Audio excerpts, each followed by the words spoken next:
The Denver Broncos just got some big news.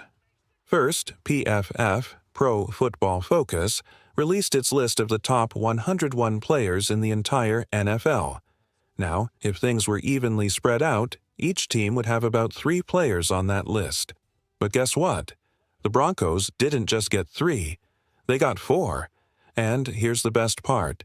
These aren't just random one-season wonders. These young stars are here for the long run, making the future of the Broncos look really bright. On top of that, a major sports network made a bold prediction. Coach Sean Payton and the Broncos won't struggle in their second season. No sophomore slump here. That's a huge confidence boost for the team and the fans. But here's where things get even more interesting. Some major snubs happened on this list. There are 2 Broncos players who absolutely deserve to be in the top 101, but somehow they were left out. If you look at the stats, without even seeing the names, you'd wonder why they didn't make the cut. And finally, one of the biggest redemption stories in all of football just got the recognition it deserves. The first Bronco on the list is Garrett Bowles, proving once again that hard work pays off. We've got a lot to talk about, so let's dive deeper into these rankings and the future of the Broncos. From underrated to unstoppable. Garrett Bowles' comeback story. Remember when hearing "holding number 72" made every Broncos fan groan? Well, those days are long gone. Garrett Bowles has completely flipped the script, from being doubted and criticized to becoming one of the most respected and reliable left tackles in the NFL. And here's something even crazier. He could have left. The free agency market would have handed him a massive payday, but he chose to stay in Denver. That says a lot about his loyalty and belief in this team. Reports say that the top left tackle in this year's draft class could earn $4 million more per year than what Bowles is making. But guess what? We've got him locked in for the next 3 years at an incredible deal. And for good reason. This guy is elite. PFF gave him an 88.8 grade this season, making him the 4th highest-ranked tackle in the entire NFL. That means the Broncos have one of the best blindside protectors in the game, which is exactly what our quarterback needs to keep growing and leading this team to victory. Now, as we go further down this list, things only get more exciting. And up next, we have a name that had a lot of fans worried about the future, because losing Justin Simmons, number 31, was a major concern. But don't worry, there's something you need to hear about what's coming next for this team. From uncertain to unstoppable, Brandon Jones steps up. When the Broncos lost Justin Simmons, a lot of fans were worried. Who could possibly fill those shoes? Enter Brandon Jones, a guy I was hyped about from the start. After watching a ton of his tape from Miami, I knew he had the potential to be a game changer. But the big question was, could he stay healthy? Well, he did. And not only that, he dominated. This season, Jones racked up 3 interceptions and earned an insane 89 coverage grade. That's the kind of lockdown defense you usually expect from top-tier safeties. But here's the wild part. He didn't just shine in coverage. He also helped shut down the run, making a huge impact in every part of the game. To put it in perspective, Derwin James, one of the highest-paid defensive players in the NFL, is only 2 spots ahead of Jones on this list. That's like getting Walmart prices for a Gucci-level player. Absolute steal for the Broncos. And the good news doesn't stop there. As we keep scrolling down the rankings, we get to something even bigger. The best guard in all of football. Yes, you heard that right. The Broncos don't just have the 4th best left tackle, Garrett Bowles. They also have the best left guard in the league. Quinn Minard's locked in his future with the team by taking a hometown discount. And trust me, that's going to look like a bargain in the years to come as salaries for that position skyrocket. With these guys on the left side, our quarterback has nothing to worry about. And we're not done yet. There's still more talent on this list that proves just how strong the Broncos are building for the future. Building for the future. The Broncos' smart moves. The Broncos aren't just making moves for today. They're planning ahead and locking down talent for the long term. Let's talk about the offensive line. Quinn Meinerz, our top-tier left guard, put up some crazy numbers this season, 81 overall PFF grade 99 pass blocking grade. That's elite. So, here's the big question. The Broncos' O-line kept our quarterback safe all year, and we didn't allow a ton of sacks. But why didn't we open more running lanes?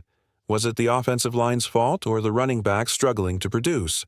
Honestly, it's probably a mix of both. But when you have two offensive linemen in the top 100 of the NFL, it makes you wonder. Maybe the running backs need to step up. Either way, this line is solid, and the foundation for the future is strong. But now, let's get to the exciting part. Patrick Surtain II, a lockdown legend. Coming in at number 12 on the list, Patrick Surtain II is getting the recognition he deserves. And let me tell you, I wasn't always on board. Back in the draft, I was desperate for a quarterback. I wanted the Broncos to take Justin Fields because, at the time, I thought we needed a franchise QB more than anything. But thank goodness for George Payton. He saw something I didn't. Now, Surtain isn't just good, he's the best. Teams have to game plan around him every single week, and he's a nightmare for opposing quarterbacks. And here's what's wild. On this list, there are 4 defensive players ranked ahead of him. But when NFL players voted, they named Surtain the best defensive player in the entire league.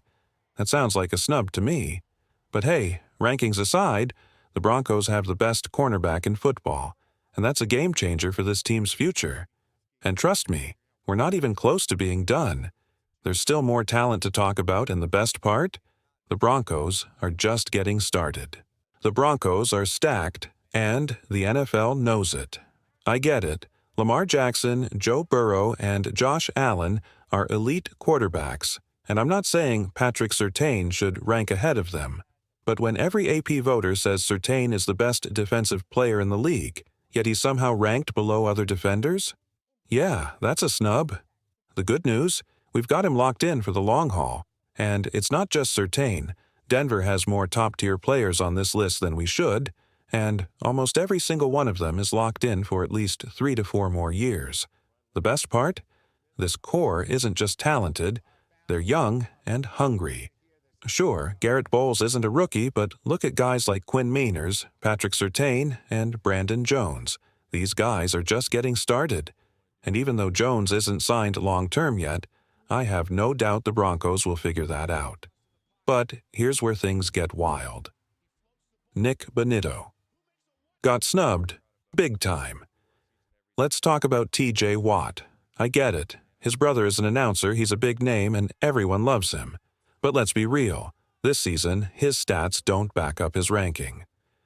Watt finished the year with 11.5 sacks. That's solid. But guess what? Nick Bonitto had more sacks and, in my opinion, played better overall. And yet, Bonitto didn't even crack the top 100? Come on, I get that rankings aren't always perfect, and sometimes it's about big names over big performances. But if we're looking at numbers, Bonitto deserved a spot on this list. No question. The disrespect is real. But hey, that's just more fuel for this team to prove the doubters wrong next season. And trust me, we're still not done. There's even more to talk about, and the Broncos' future looks brighter than ever. The Broncos deserve more respect, and we know it. At this point, it's clear. Politics played a role in these rankings. It feels like the NFL decided, we can't let a team that didn't make a deep playoff run have more than 4 guys on this list. And that's ridiculous. Take Nick Bonitto, for example.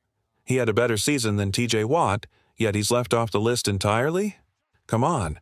The guy deserves his own cartoon on StatMuse, his own top 100 spot, and let's be real, Denver is about to throw serious money at him. And then there's Chris Jones. He's a great player, but ranking him above Patrick Surtain? That's wild. Look at Zach Allen's stats. More sacks, more tackles for loss, and yet, no recognition. Where's the love for the Broncos? Honestly, if we're playing fair, Denver should have at least 6 players in the top 101. And that's not even including Marvin Mims, who's an all-pro kick returner and deserves his flowers. Oh, and don't forget about our kicker. He was lights out this season. The best news yet? The Broncos are just getting started. Here's why I'm not worried at all. This NFL draft is shaping up perfectly for us. The few spots where we need to improve? There's tons of talent available in this draft class to fill those gaps. And let's talk about Sports Illustrated's big prediction. They're saying no sophomore slump for Bo Nix. That's huge. He didn't just start hot and fade, he kept getting better all season long. And if SI's right, that means he's about to take another big leap next season. Oh, and the NFL Combine. It's just days away. To me, that always signals one thing. Spring is almost here. And you know what? So is the next great era of Broncos football. Let's ride.